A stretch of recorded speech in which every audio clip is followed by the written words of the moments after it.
มื้อนี้ก็ได้มานำสร้างใหญ่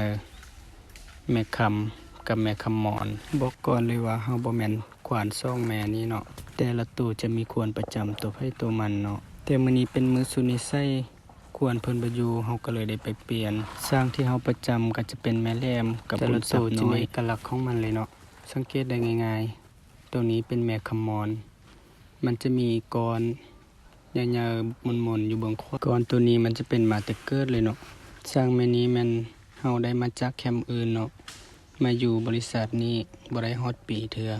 ตอนมาทำอิฐแล้วแม่นดื้อขนาด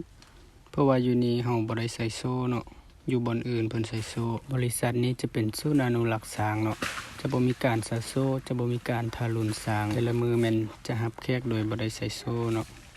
ตอนแรงก็บ่ได้ใส่โซ่ตอนแลงหลังจากรับแขกแล้วจะมีคอกไฟเนาะเพิ่นจะเฮ็ดกว้างๆให้มันอยู่ส่วนตัวนี้จะเป็นแม่คำเนาะเอกลักษณ์ของเพิ่นก็จะเป็นตาเบิ่งหนึ่งจะเป็นสีขาวๆซ่าๆหั่นน่ะส่วนเบิ่งหนึ่งมันสีดำเอาโทรศัพท์ถ่ายแบบนี้จะบ่เห็นดีเนาะ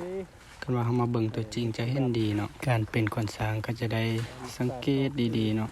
คันว่าเฮาบ่ได้เป็นขวัญช้างเฮาก็จะบ่ฮู้ว่าตาซ่องเบืองเพิ่นต่างกันเนาะเอาครับข้าวบ่นี่